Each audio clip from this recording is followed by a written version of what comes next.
Welcome back to the channel, guys. My name is Amit, and in today's video, I'm going to be showing you my third hair transplant consultation that I did in Turkey.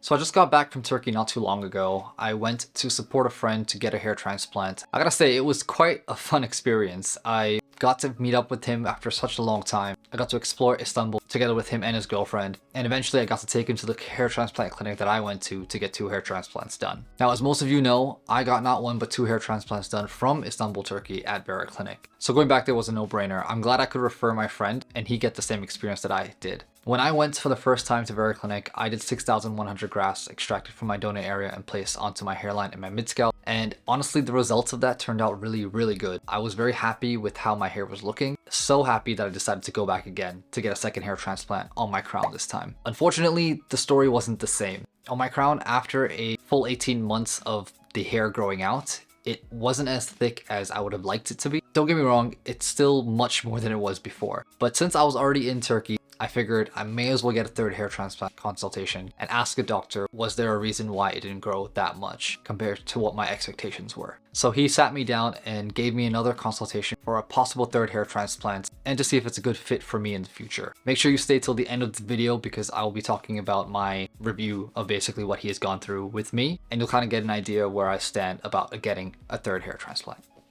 This area can be improved. If we want a similar density as the middle, I think we would need around 2,500 grafts for the crown region. Okay. And when I take a look at the donor region, let's see, it's a good thing that you are keeping your hair long, so the lack of density, it is not drawing attention. Yeah. So the last time I was here, I think you did 3,200 grafts on my crown, just the crown region. So adding another 2,500, you're saying is probably advisable, which means about 5,000 grafts. Wow. Because the survival rate on the crown, it's not as high as here because of the lack of circulation. It is something natural. Okay. That's why most of the time crown needs some more support.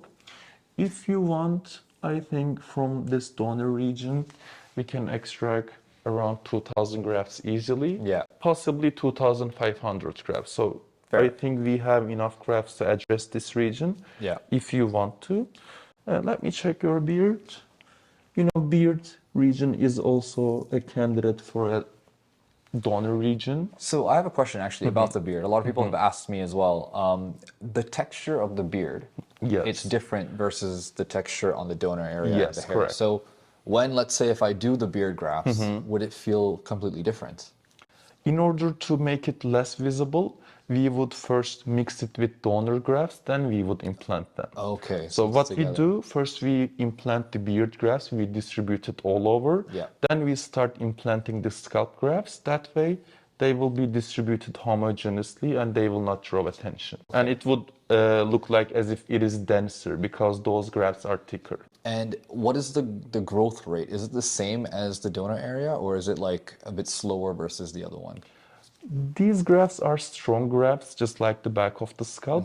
The main thing is the operation site. Okay. And on the crown region, the circulation, it's not as good as here. That's why usually the survival rate stands around maybe 80% or so. Fair. But regarding the graft quality, there are no problems. The survival rate, it mostly depends on the circulation on the crown in your case. Okay. Because the grafts are good quality. And if, for example, I didn't want to touch my donor area anymore and I only wanted to use beard grafts, do you think that's still an option? Am I able to extract that many grafts to put just on my crown? It wouldn't be possible, and we don't suggest implanting only beard grafts as they would draw attention. Got it. We definitely need to mix them with some of the scalp grafts. Okay. And with this density, I think from this beard region, we can extract around 400 grafts. Yeah. So for example, we can do something like this. We can extract less grafts from the scalp, and we can support the graft count with your beard. That way we would be affecting the donor less, and we can implant all the grafts to the crown. Okay, that sounds pretty reasonable. Again, like I don't have an intention to do it today. But it's good to know, at least in the future, if I do want to end up getting that. I'm still using my supplements and medical therapy. I'm on finasteride. I take minoxidil. I'm still trying to see if I can regrow anything back from there. But if it all fails, then I might have to end up coming back. But it looks like you have enough grafts to address this region. Perfect. That's all I need to know. Amazing. Thank you so much. Welcome. Thanks. So that was fun. There's a lot of details that he shared in that entire consultation. The first thing he said was, I need additional grafts for my crown. And that amount was up to 2,500 grafts. Personally, I think that's a lot more than I was expecting. When I went for my second hair transplant, I did 4,000 grafts. 3,200 of those grafts were on my crown. And if I do my math right, that's around 5,700 grafts on my crown if I end up doing another hair transplant there. That's nearly the same amount as my first hair transplant, which was 6,100 grafts. The doctor also suggested to take beard grafts to maybe reduce the amount of donor hair that I can take from my donor area. And honestly, I'm still on the fence about that because for me personally, taking beard grafts again means a different type of texture. He did say that they are usually more thicker and stronger, but it's required to take out donor hair anyway to be able to blend it properly. And for me, I was thinking if I really did want to do beard grafts, I'd only do beard grafts because I didn't really want to take any more from my scalp. Because again, I did 10,000 grafts in total, so I wasn't sure if I wanted to add more to that. According to the doctor, he said that the most important thing is blood circulation. If you don't have enough blood circulation at the back of your crown, no matter how many you put out there, the survival rate of the graft won't be good. So that's something really important to take note of for anybody also who's had the same issue with the crown.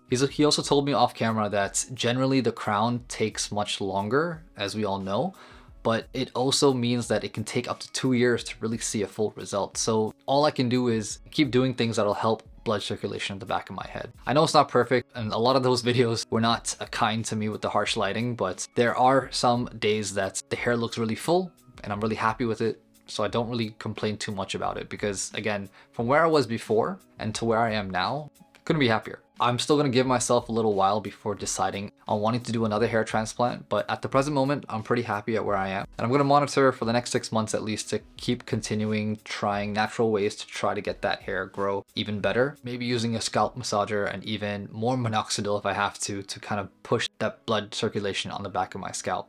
Also, for anyone who is interested in signing up with the clinic, I managed to get a 5% discount with them if you do sign up with the link in the description below. If you're going to Vera Clinic anyway, or if you wanted to go to them, this is a great opportunity to save some money and get an in-depth consultation, just like how I did at the clinic itself. If you sign up before 31st of December, you are eligible for a 5% discount on your total price at Vera Clinic if you end up purchasing any sort of package with them. So definitely do take advantage of the deal. The link is in the description below. Lastly, I am still here to help with anyone who has questions about a hair transplant. I have a one-on-one hair transplant consultation that I talk to you guys about your hair and try to get as much detail for you as well to be prepared for your hair transplants, or even if you've already had one, I'm here to help and guide you through the way. Consider booking some time with me as well, and we'll try to have that conversation together. Okay, thanks so much for checking out this video. I hope this has given you some sort of insights on getting more information about a hair transplant and the consultations that you spend with the doctor. I have a couple more videos coming out of my time at Turkey, so definitely just stay tuned and check that out. I'm also going to do an honest review about the entire clinic, comparing it to my hair transplant experience versus my friends, and we'll kind of see what the similarities and differences are and what I can advise you to look out for in the future. So definitely consider liking this video and subscribing to the channel if you haven't already, and turn on those bell notifications. My TV just turned off. There goes the continuity. Anyway, thank you again. I'll catch you guys in the next one. Peace.